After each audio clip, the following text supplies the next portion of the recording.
नमस्कार साथियों, हम बात करेंगे आज इस टॉपिक में राजस्थान के प्रमुख जलप्रपातों के बारे में। मोस्ट इंपोर्टेंट है, अक्सर यहाँ राजस्थान के लगभग हर एग्जाम में यहाँ से प्रश्न पूछा ही जाता है। तो हम देरी न करते हुए इस टॉपिक को शुरू करते हैं और 5 मिनट में हम राजस्थान के सभी जलप्रपातों के ऊपर अध्ययन करेंगे, उनकी प्रमुख विशेषताओं के बारे में बात करेंगे और जो मोस्ट इंपोर्टेंट फैक्ट एग्जाम में बन सकते हैं उस पर बात करेंगे। तो आइए सबसे पहले बात करते हैं अपन राजस्थान का सबसे खूबसूरत जलप्रपात।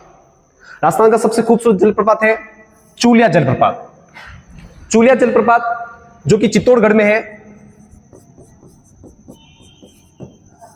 और अगर नदी की बात करें तो यह चंबल नदी पर है।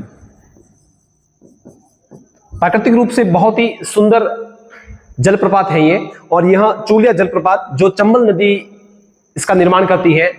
और इसकी अगर ऊंचाई की बात करें तो 54 फीट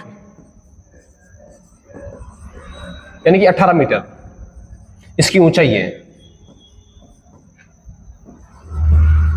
तो ये राजस्थान का प्रथम जलप्रपात है जो चित्तौड़गढ़ में स्थित है और चंबल नदी इसका निर्माण करती है। चलिए दूसरे जलप्रपात पर चलते हैं अपन। दूसरा जलप्रपात है मेनाल जलप्रपात। यह भी प्राकृतिक रूप से बहुत ही सुंदर और अनोखा जलप्रपात है। मेनाल जलप्रपात जो आपके बेंगू क्षेत्र में है और बेंगू क्षेत्र पड़ता है आपके चित्तौड़ में। नदी की बात करें तो मेनाल नदी पर, मेनाल नदी। तो राजस्थान का दूसरा सबसे महत्वपूर्ण जलप्रपात कौन सा है? आपके मेनाल जलप्रपात जो बेंगू चित्तौड़गढ़ जिले में स्थित है, साथ ही साथ यह मेनाल नदी पर स्थित है। आगे चलते हैं अपन। अगला है बूंदी का जलप्रपात, भीमतल जलप्रपात। कौन से जिले में है? बूंदी जिले में। बूंदी जिले में। अब प्रश्न पूछा जाएगा कि यह कौन सी नदी पर बना हुआ है, तो वो नदी होगी आपके मांगली नदी। मांगली नदी, ठीक है।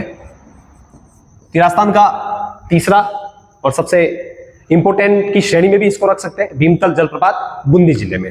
चलिए आगे चलते हैं अपन। अगला है भीलबेरी जलप्रपात। यह मोस्ट इंपोर्टेंट है आपके लिए। राजस्थान सामान्य ज्ञान में अक्सर पूछा ही जाता है इसके बारे में, और नवीनतम तथ्यों के आधार पर पूछा जा सकता है कि राजस्थान का जो जलप्रपात है भीलबेरी जलप्रपात कौन से जिले में है। तो वो जिला कौन सा हो जाएगा आपका? पाली जिला हो जाएगा। साथ ही साथ नदी का इसमें कोई उल्लेख नहीं है, लेकिन इसके लिए एक इंपॉर्टेंट बात आपको ध्यान रखनी है कि राजस्थान का सबसे ऊंचा जलप्रपात कौन सा है। तो राजस्थान का सबसे ऊंचा जलप्रपात है ये। लगभग इसकी जो ऊंचाई है 182 फीट के आसपास है।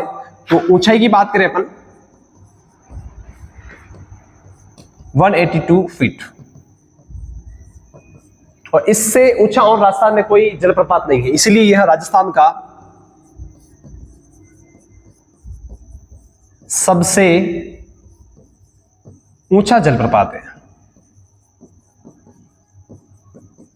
राजस्थान का सबसे ऊंचा जलप्रपात कौन सा है? भीलबेरी जलप्रपात, पाली जिले में स्थित है, और इसकी ऊंचाई की बात करें तो 182 फीट इसकी ऊंचाई है।